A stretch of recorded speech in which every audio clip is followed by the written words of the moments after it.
ये मेरा दावा है, सरकार ये बदलें, पुरानी पेंशन लागू मैं करा दूंगा, ये मेरा वादा है। हिंदुस्तान में पैसे की कमी नहीं है, नेताओं की सोच की कमी है। और जिस दिन सत्ता परिवर्तन होगा उस दिन इनकी ये मांग भी मानी जाएगी और ये सारी मांग मानी जाएगी। किसान की भी मांग मानी जाएगी, मजदूर की भी मांग मानी जाएगी और कर्मचारी की भी होगी। और दूसरी चीज, अग्निवीर भी बदली जाएगी। का दोस्तों, मैं अभी चौधरी, हिंदुस्तान समाचार से। दोस्तों, आज हम बात करते हैं ओपीएस की। ओपीएस को लेकर कर्मचारियों ने मांग के लिए दिल्ली चलो का नारा दिया है। 10 दिसंबर ओपीएस कर्मचारी दिल्ली पहुंच रहे हैं। इसी विषय पे हमारे साथ बात करने के लिए हरिंदर ताऊ जी, जो ओपीएस कर्मचारियों के आंदोलन को बराबर समर्थन देते रहे हैं। हरिंदर ताऊ जी, नमस्कार। नमस्कार सभी आपके दर्शकों का ताऊ का राम राम। ताऊ जी, ओपीएस कर्मचारी फिर दिल्ली पहुंच रहे हैं। 10 दिसंबर महान आंदोलन, रामलीला ग्राउंड छोटा फिर पड़ेगा। देखिए, ये तो बार बार पड़ेगा। जब तक सरकार इनकी मांग नहीं मानेगी ये आंदोलन करते रहेंगे और इनको आंदोलन के साथ साथ अपनी वोट की चोट भी करनी पड़ेगी सरकार को दिखाने के लिए। और जब जिस तरीके से अभी 5 राज्यों में चुनाव हैं, इन चुनावों में अगर ये अपनी वोट की चोट दिखा दें तो सरकार यहीं हिलेगी। और जो अन्य पार्टियां हैं, जैसे और कुछ राज्यों में लागू भी हो चुकी है पुरानी पेंशन, तो इनमें भी वो लागू होगी। और केंद्र में ये मेरा दावा है, सरकार ये बदलें, पुरानी पेंशन लागू मैं करा दूंगा, ये मेरा वादा है।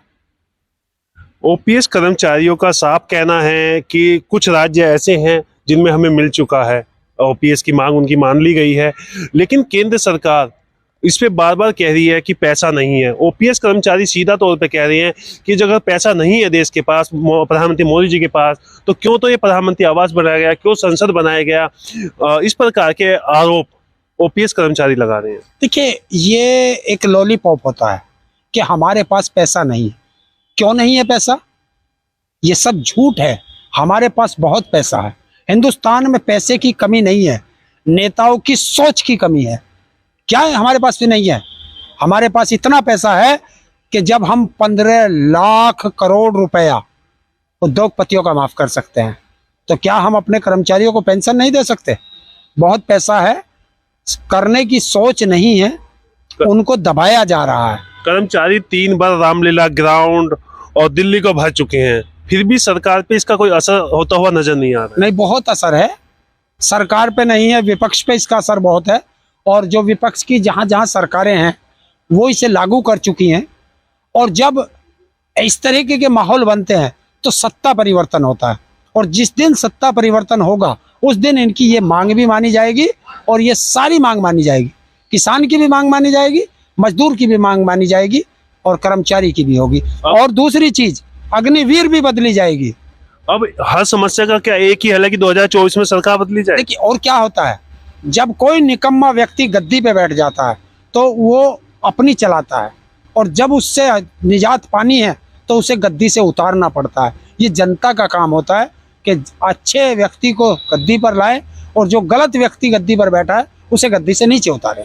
हम ओपीएस कर्मचारी की बात कर रहे थे, जहां पे ओपीएस कर्मचारी की पुरानी पेंशन योजना लागू भी कर दी गई है, वहां पर भी आप कांग्रेस पार्टी हारती हुई नजर आ रही है, भारतीय जनता पार्टी जीतती हुई नजर आ रही है। कहाँ आ गई, कहाँ हार गई?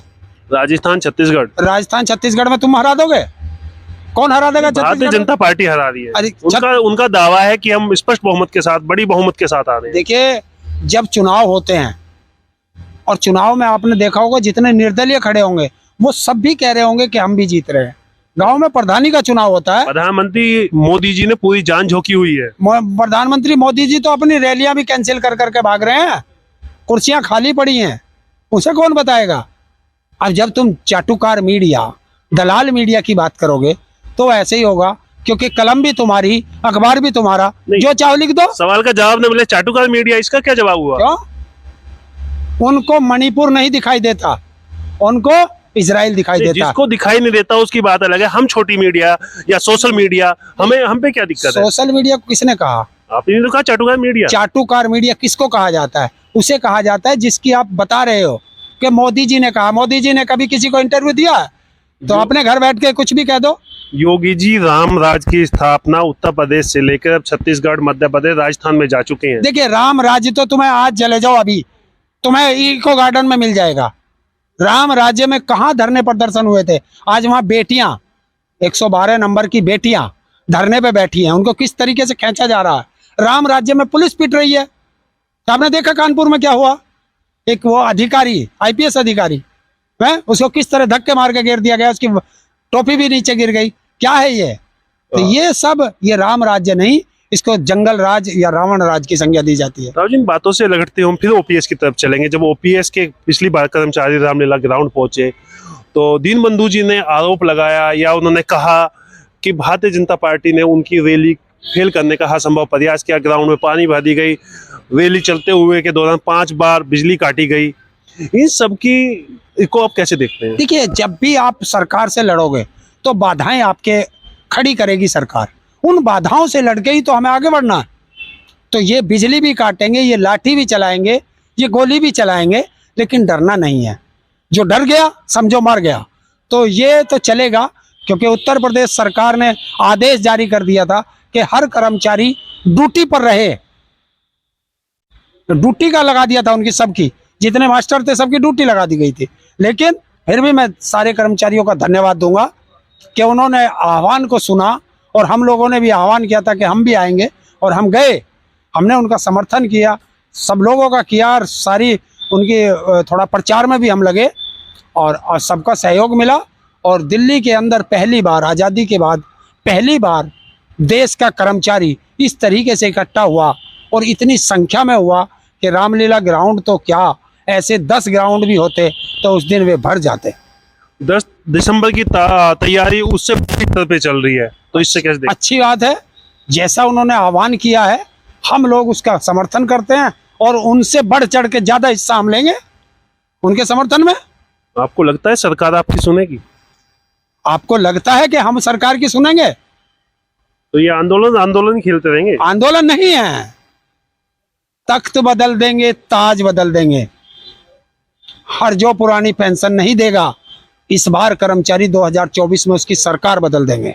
दोस्तों, हमारे साथ थे हरिंदर ताऊ जी। उनका साफ कहना है कि अगर ओपीएस लागू नहीं हुई तो हम 2024 में ओपीएस कर्मचारियों के साथ मिलकर सरकार बदल देंगे। और हरिंदर ताऊ जी ने एक बात और कही, उन्होंने कहा कि इस सरकार को ओपीएस कर्मचारी हटाएं, अगली बार 2024 में जो विपक्ष की सरकार आएगी वो सरकार आपका पेंशन लागू करेगी। मैं इस बात का वादा करता हूं।